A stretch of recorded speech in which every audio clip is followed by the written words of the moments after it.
주를 멀리 떠났다 이제 옵니다. 나 죄의 길에 시달려 주여 옵니다.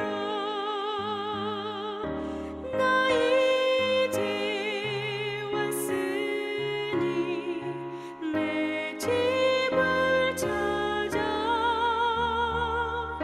주여 나를 받으사 맞아 주소서.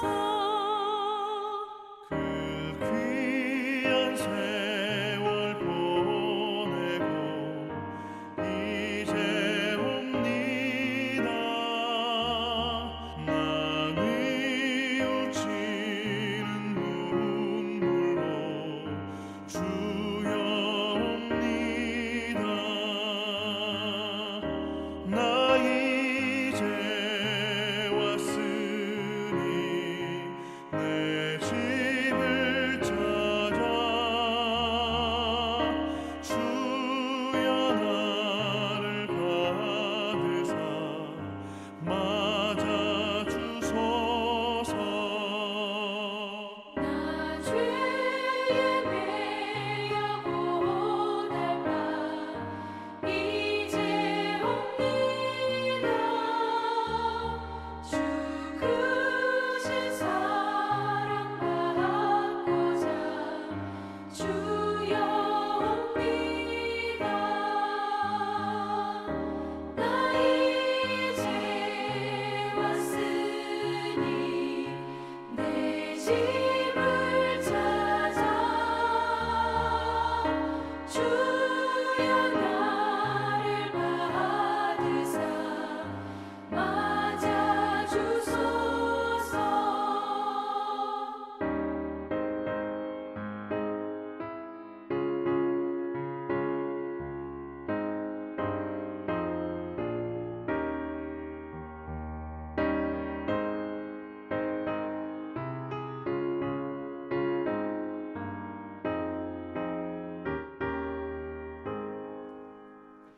이 병든 맘을 고치려 이제 옵니다. 그 힘과 소망 바라고 주여 옵니다.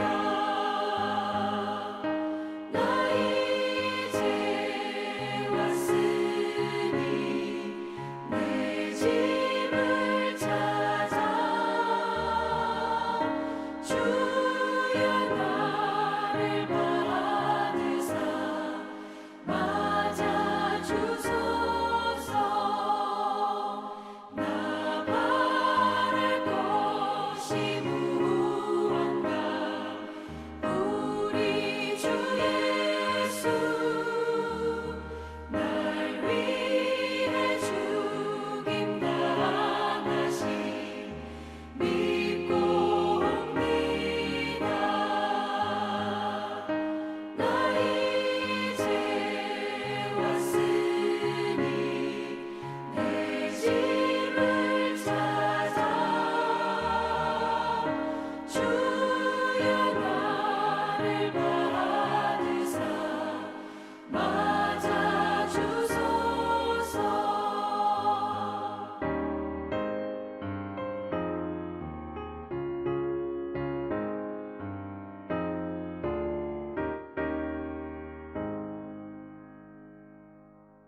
사랑하는 채움과 비움의 교회 성도 여러분, 7월 22일 수요일 묵상의 시간입니다. 오늘 함께 묵상하실 말씀은 이사야 5장 18절에서 30절 말씀입니다. 함께 봉독하시겠습니다. 거짓으로 끈을 삼아 죄악을 끌며 술의 줄로 함같이 죄악을 끄는 자는 화 있을진저. 그들이 이르기를 그는 자기의 일을 속속히 이루어 우리에게 보게 할 것이며 이스라엘의 거룩한 이는 자기의 계획을 속히 이루어 우리가 알게 할 것이라 하는도다. 악을 선하다 하며 선을 악하다 하며 흑암으로 광명을 삼으며 광명으로 흑암을 삼으며 쓴 것으로 단 것을 삼으며 단 것으로 쓴 것을 삼는 자들은 화 있을진저. 스스로 지혜롭다 하며 스스로 명철하다 하는 자들은 화 있을진저. 포도주를 마시기에 용감하며 독주를 잘 빚는 자들은 화 있을진저. 그들은 뇌물로 말미암아 악인을 의롭다 하고 의인에게서 그 공의를 빼앗는도다. 이로 말미암아 불꽃이 그루터기를 삼킴같이 마른 풀이 불 속에 떨어짐같이 그들의 뿌리가 썩겠고 꽃이 티끌처럼 날리리니 그들이 만군의 여호와의 율법을 버리며 이스라엘의 거룩하신 이의 말씀을 멸시하였음이라. 그러므로 여호와께서 자기 백성에게 노를 바라시고 그들 위에 손을 들어 그들을 치신지라. 산들은 진동하며 그들의 시체는 거리 가운데에 분토같이 되었도다. 그럴지라도 그의 노가 돌아서지 아니하였고 그의 손이 여전히 펼쳐져 있느니라. 또 그가 기치를 세우시고 먼 나라들을 불러 땅 끝에서부터 자기에게로 오게 하실 것이라. 보라, 그들이 빨리 달려올 것이로되 그 중에 곰핍하여 넘어지는 자도 없을 것이며 조는 자나 자는 자도 없을 것이며 그들의 허리띠는 풀리지 아니하며 그들의 들매끈은 끊어지지 아니하며 그들의 화살은 날카롭고 모든 활은 당겨졌으며 그들의 말굽은 부싯돌 같고 병거 바퀴는 회오리 바람 같을 것이며 그들의 부르짖음은 암사자 같을 것이요 그들의 소리지름은 어린 사자들과 같을 것이라. 그들이 부르짖으며 먹이를 움켜 가져가 버려도 건질 자가 없으리로다. 그날에 그들이 바다 물결 소리같이 백성을 향하여 부르짖으리니 사람이 그 땅을 바라보면 흑암과 고난이 있고 빛은 구름에 가려서 어두우리라. 아멘. 어제 본문에서는 포도원의 노래를 통해 유다를 책망하시는 하나님을 보았습니다. 유다는 정의와 공의를 버리고 포학과 부르짖음의 열매를 맺은 어리석은 삶을 살았습니다. 그들을 향해 6가지 화를 선포하셨는데요. 어제는 탐욕 가운데 공동체를 무너뜨리고 자기만 살겠다는 자들에 대한 화를 선포하셨습니다.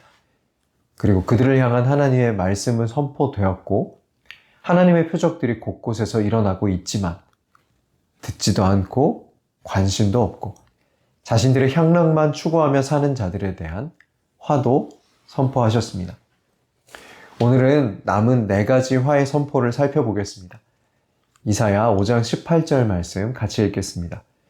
거짓으로 끈을 삼아 죄악을 끌며 수레줄로 함같이 죄악을 끄는 자는 화 있을진저. 세 번째 화가 해당하는 사람들이 누구인지 알기가 어렵습니다. 그들은 거짓으로 끈을 삼아 죄악을 끈다고 말을 하는데요. 그들은 이스라엘의 거룩한 이는 자기의 계획을 속히 이루어 우리가 알게 할 것이라 라고 말하면서 하나님의 예언을 조롱하고 있습니다. 유다 백성들은 하나님은 언제나 우리를 구원하시는 분, 선하신 분이라고 여겼습니다. 그래서 그들은 유다에 선포된 미가와 이사야의 심판 예언을 거짓 예언으로 치부하는 것입니다. 그들에게서 이사야는 거짓 선지자가 되었고 그에게 주신 하나님의 말씀은 조롱거리가 됐습니다. 선지자의 선포 이전에 주어진 말씀들에 비추어 보아도 그들은 스스로 하나님의 언약을 파기한 삶을 살고 있는 것이 분명한데도 그들의 기준은 말씀이 되지 못했습니다. 그들은 열국을 기준으로 삼았고 자기 자신을 기준으로 삼았죠. 화가 선언된 그들은 어쩌면 유다가 잘 될 것이라고 예언하고 있는 거짓 예언자들일 수도 있고 하나님의 말씀을 스스로 재단하고 판단하고 있는 백성들 중에 한 명일 수도 있겠습니다. 4번째 화가 있는 자들은 선과 악을 뒤바꾸는 사람입니다. 이사야 5장 20절 말씀 같이 읽겠습니다. 악을 선하다 하며 선을 악하다 하며 흑암으로 광명을 삼으며 광명으로 흑암을 삼으며 쓴 것으로 단 것을 삼으며 단 것으로 쓴 것을 삼는 자들은 화 있을진저. 이들도 어떤 사람들인지 알기 어렵습니다. 그런데 그들이 악을 선하다고 말하고 있습니다. 그 뒤에 나오는 말씀들, 사람은 빛과 어둠을 바꾸거나 단 것을 쓴 것으로 바꿀 능력은 없지요. 어쩌면 그 악을 선하다고 하는 이 모습이 메인 문장인 것 같습니다. 불의한 재판장들의 모습이 아닐까요?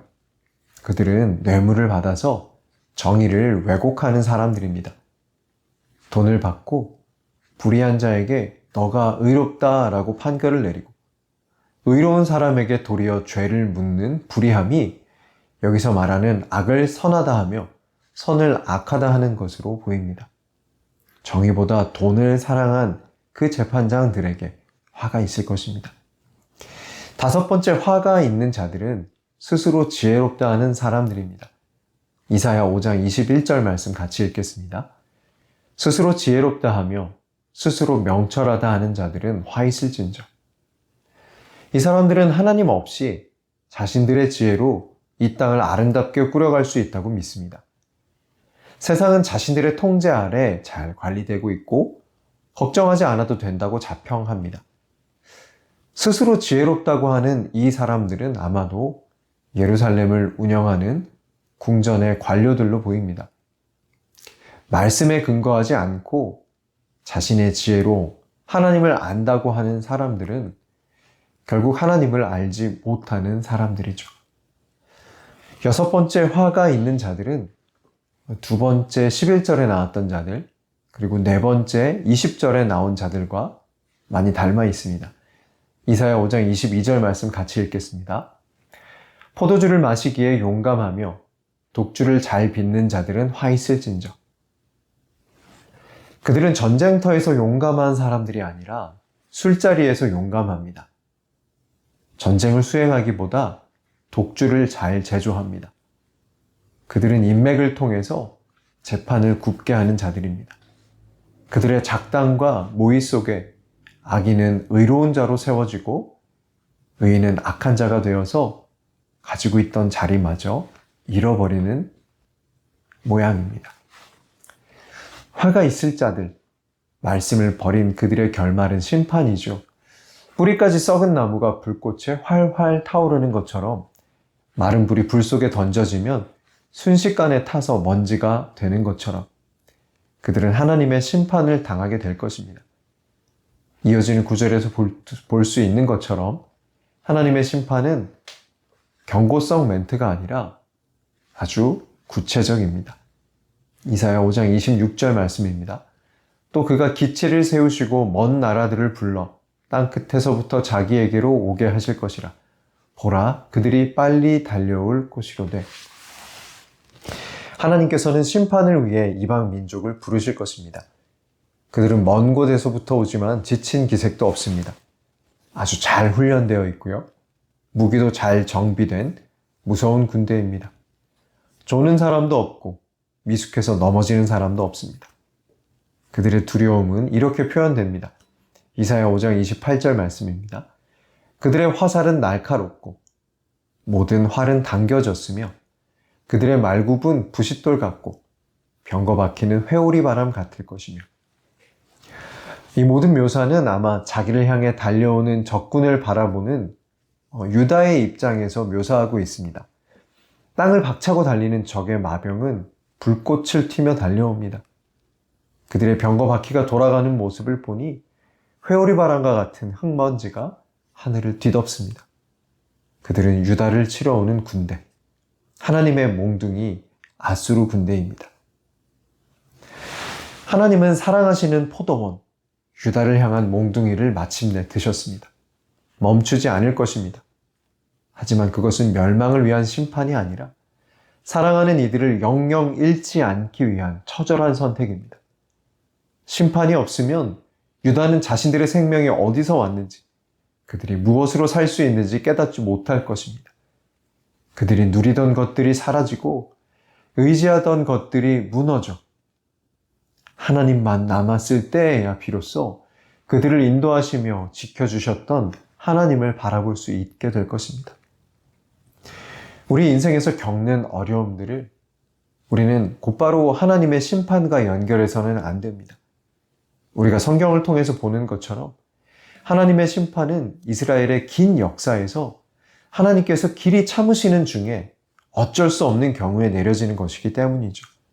그런데 만약 정말 하나님께서 우리를 돌이키게 하시기 위해서 심판을 내리시는 경우에라도 소망이 있습니다. 하나님의 심판은 그의 백성을 멸망시키기 위한 것이 아니라 회복시키는 데 있기 때문입니다. 하나님을 찾으면 하나님께 돌아가면 됩니다. 그러면 진홍처럼 붉은 죄도 양털같이 희게 하실 것입니다. 어제 우리는 포도원의 노래를 묵상했습니다. 극상품 포도나무를 심으시고 좋은 열매를 기다리셨던 하나님은 들포도를 손에 받으셨습니다. 그 들포도가 어제 오늘 살펴본 6가지 유다 백성들의 모습이었습니다. 나의 성공을 위해 공동체를 짓밟는 일, 말씀보다 향락을 따르는 일, 돈과 진실을 바꾸는 일, 스스로를 지혜롭다고 하는 일, 인맥으로 정의를 뒤집는 일, 이런 삶이 하나님께서 정성을 쏟으신 그 유다의 삶의 결과였습니다. 사랑하는 채용과 비움의 교회 성도 여러분, 그들의 모습에서 우리는 우리의 모습이 없는지 잘 살펴야 합니다. 말씀 앞에서 우리에게 중요한 것은 하나님의 사랑에 부응하는 열매를 맺고 있다고 자부하는 것이 아니고 정말 그러한가 나를 비추어 살피는 것입니다. 우리는 유다 백성보다 결코 나은 사람들이 아닙니다. 우리는 그들보다 낫다는 결론을 내리는 것이 아니고 우리가 하나님 원하시는 열매를 맺게 해달라고 하나님께 간절히 구하며 오늘 하루를 사시기를 축복합니다. 그러면 성령께서 우리를 도우실 줄 믿습니다. 다음 묵상의 시간에 뵙겠습니다.